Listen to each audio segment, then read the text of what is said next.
कसे आहात तुम्ही सगळे? आशा करतो की सगळेच बरे असाल. कधीतरी मृत्यू आणि जीवन याच्यामध्ये आपण अडकतो आणि आपल्याला समजत देखील नाही. आजची कथा काहीतरी अशीच आहे. पण ही कथा ऐकण्या अगोदर चॅनलला लाईक आणि सबस्क्राईब करायला विसरू नका.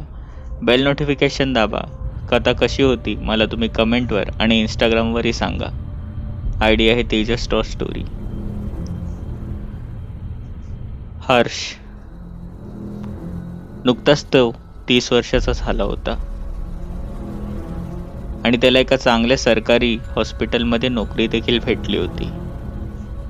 तो खुश झाला, पण नंतर त्याला कळाले की त्याची नोकरी ही अक्षरशः एका खेडेगावमध्ये आहे. पण सरकारी नोकरी असल्यामुळे ती सोडताही येत नव्हती. हळूहळू करून त्यांनी सगळी प्रोसिजर पूर्ण केली आणि घरच्यांचा निरोप घेऊन तो तिकडे निघाला. साधारण संध्याकाळचा तो त्या गावामध्ये पोहोचला आणि तिकडेच तो त्या गावकऱ्यांना त्या हॉस्पिटलबद्दल विचारू लागला. कारण की हा एक मोठा डॉक्टर होता. लोकांनी सांगितले, अहो साहेब, इथे हॉस्पिटल वगैरे नाहीये, इथे तर एक छोटासा दवाखाना आहे, तिथेच तुम्हाला सांगितले थांबायला. एवढं बोलताच धीरज हा रागवला आणि दुसऱ्या दिवसापासून तो कामाला जाऊ लागला. पण दुर्दैव या गोष्टीचे की त्याला तिथे काही दिवस 24 तास सेवा द्यायची होती, जेणेकरून आजूबाजूच्या लोकांना माहीत पडेल आणि ते तिथे येऊ लागतील. त्यांनी आपले सामान देखील त्याच दवाखान्यामध्ये आणले. तसे ते होते तर मोठेच, आणि तो तिथे राहू लागला. 1-2 दिवस गेले असतील आणि गावकऱ्यांची ओळख काढण्यासाठीच तो आजूबाजूच्या मार्केटमध्ये फिरू लागला. सहज ओळख होऊ लागली आणि काही गावकऱ्यांनी सांगितले, अहो तुम्ही तिकडे का आहात? असं बोलतात की तिकडे भूतांचा वास आहे, सांभाळून. आणि धीरज बोलला, आता मी डॉक्टर आणि मीच भूतांवर विश्वास ठेवायचा? असं बोलताच तो जोरजोरात हसू लागला. पण त्यावेळेलाच एक गावकरी सांगू लागला, अहो तुम्हाला माहित नाही का त्या गावामध्ये? पण त्याच वेळेला एका दुसऱ्या गावकऱ्यांनी त्याला थांबवले आणि बोलला, हे बघा साहेब, तुमच्या चांगल्यासाठी सांगतोय, तिथे राहू नका, बाकी तुमची मर्जी. एवढं बोलताच ते तिथून निघून गेले. धीरजही विचारात पडला आणि परत मनात प्रश्न पडला, आजूबाजूच्या कुठल्या तरी डॉक्टरांनी सांगितलं असेल मला घाबरवायला, म्हणून हे घाबरवत असतील. आणि तो पुन्हा त्या दिवशी आपल्या त्या दवाखान्यामध्ये आला. कॅलेंडरमध्ये पाहिले तर आजच्या रात्री ही अमावस्या होती. त्याने आजूबाजूचे पेपर्स काढले आणि इकडे रात्रही सरकायला लागली होती. आणि त्याला कळाले की हा दवाखाना अक्षरशः 15 वर्षापासून पूर्णपणे बंद होता. या गावामध्ये कुठलाच दवाखाना नव्हता. साधारण रात्रीचे 11-11:30 वाजले असतील. दवाखान्याचा फोनही तिकडेच होता. त्याने आतून कुलूप लावले आणि झोपण्याची तयारी करू लागला. पण झोप काही येत नव्हती, म्हणून तो अचानकपणे छोटेसे पुस्तक घेऊन वाचू लागला. पण त्याच वेळेला दार ठोठावण्याचा आवाज आला. धीरज तसाच उठला आणि एमर्जन्सी म्हणून त्यांनी ते दार उघडले. पण दुर्दैवाने बाहेर कोणी नव्हते. त्यांनी पुन्हा एकदा दार बंद केला आणि मागे जाताच पुन्हा तेच. पुन्हा एकदा तो मागे वळला आणि दार उघडून पाहिले तर पुन्हा कोणी नव्हते. यावेळेला मात्र त्याला चीड आली. दार बंद केले आणि तो दाराच्याच अलीकडे उभा राहिला. कोणत्याही प्रकारचा आवाज आला नाही. मागे वळला आणि त्याच क्षणी पुन्हा एकदा दार ठोठावण्याचा आवाज आला. पण त्यांनी यावेळेला पटकन दार उघडले आणि बाहेरचे दृश्य पाहताच मनामध्ये एक धडकी भरली. कारण की इतक्या लवकर दार उघडून देखील बाहेर कोणीच नव्हते. मग जे कोणी ते दार ठोठवत होते ते होते तरी कोण? असंच त्यांनी ते दार बंद केले. मनात थोडी भीती वाटू लागली. पण त्याच क्षणी त्या दवाखान्यातल्या सगळ्या बत्त्या चालू आणि बंद होऊ लागल्या. आजूबाजूला पाहतोय तर मनातल्या मनात समजूत काढली की कदाचित काहीतरी फॉल्ट असेल म्हणूनच असे होत असेल. सहज तो बसायला गेला आणि जोरकन खाली पडला आणि मागे पाहतो तर काय, ती खुर्ची स्वतःहून जणू मागे गेली होती. अगदी एवढ्या क्षणभरातच त्याच्यावर काय होतंय हे त्याला देखील माहीत नव्हते.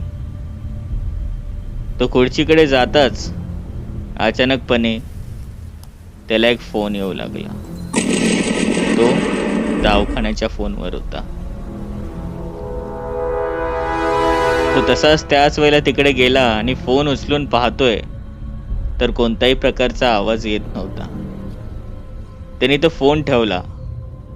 पुन्हा एकदा बसायला गेला पण त्याच क्षणी पुन्हा एकदा फोन आला. तो हळूहळू करून जाऊन ते फोन उचलू लागला.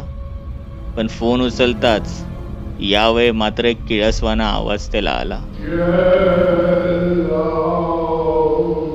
हे ऐकताच त्याने ते फोन ठेवले आणि घामरलेल्या अवस्थेमध्ये तो मागे जाऊ लागला. पण पुन्हा इकडे दार ठोठावण्याचा आवाज आला. तो पुन्हा धावत धावत ते दार उघडून पाहतो तर बाहेर कोणी नव्हते. हे होते तरी काय असा त्याला प्रश्न पडला. पळण्याचा विचार केला पण ते दार आता यावेळेला स्वतःहून कट्ट्यामध्ये बंद झाले. तो तसाच किंचाळू लागला पण मागून फोन येऊ लागला. त्याची नजर मागे गेली आणि मागे जाताच तो रागाने त्या फोनकडे जाऊ लागला. त्याने तो फोन तसाच घेतला आणि जोरपणे आपटला. फोन जागच्या जागी तसाच तुटला. एवढं कमी होतं की काय, त्याने त्याचे ते वायर हे देखील कापून टाकले. तो तसाच खुर्चीवर बसला आणि विचार करू लागला की हे सगळं काय होतंय. पण इकडचे ते बत्त्या पुन्हा एकदा बंद आणि चालू होऊ लागले. सहज त्याची नजर एका आरशामध्ये गेली आणि मागचे दृश्य पाहताच त्याला जणू अंगावर शहारे आले. कारण की त्यांनी पाहिले की त्याच्याच मागे एक बाई होती जी पूर्णपणे पांढरी पडली होती आणि तिचे ते केस हे फुडून जमिनीला लागत होते आणि तिचे ते डोळे हे नव्हतेच आणि ते दात, त्याचे ते दोन्ही टोक हे बाहेर आले होते. जणू तिला कोणाचा तरी गळा हा चेरडायचा होता. हे दृश्य पाहताच अनुरागने क्षणाचाही विलंब न करता मागे पाहिले पण मागे यावेळेला कोणी नव्हते. त्याला आठवू लागले ते गावकरी काय बोलले होते. तो तसाच उठला आणि दरवाजा पुन्हा एकदा ठोठवू लागला. जोरजोराने किंचाळू लागला की कोणी आहे का, मला वाचवा, प्लीज मला वाचवा. पण आवाज आता बाहेर जात नव्हता.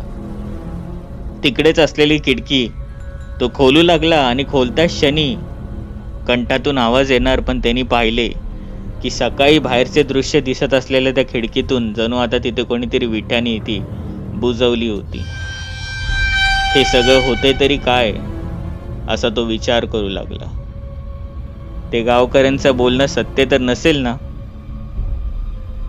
असं करताच तो तिकडे खाली बसला. पण यापुढे त्याच्यावर जे होणार होते त्याची कल्पनाही त्याने केली नव्हती. अचानकपणे त्याच क्षणी तिकडचा तो फोन जो त्यांनी फेकला होता तो वाजू लागला.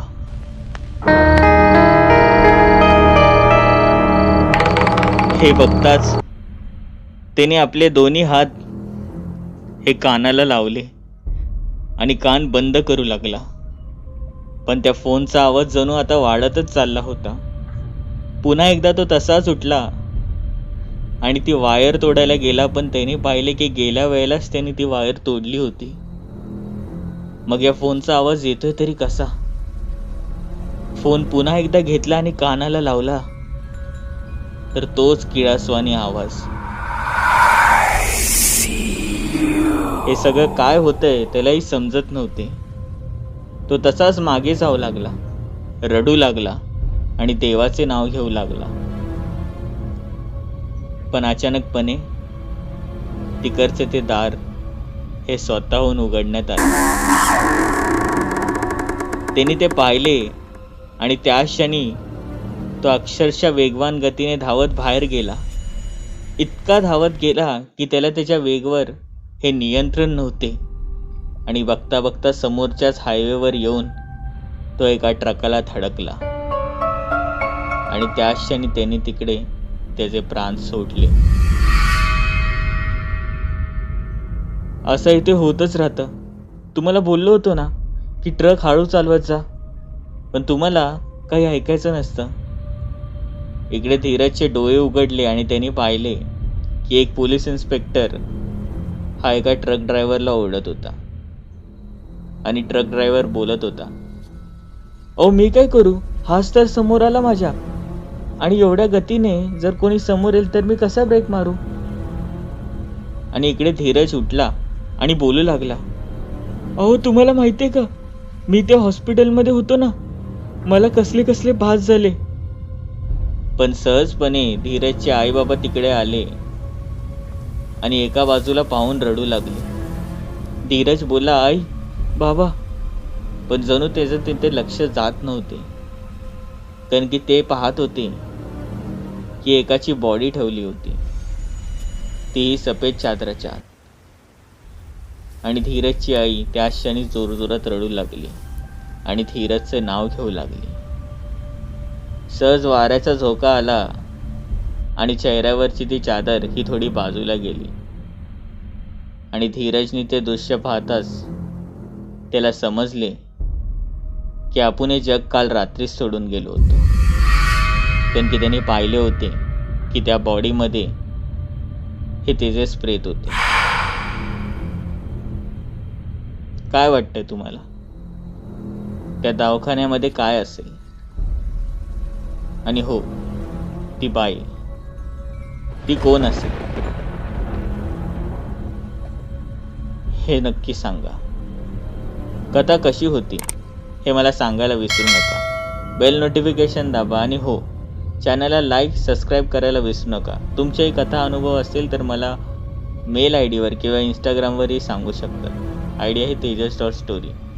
भेटूया पुढील भागांमध्ये.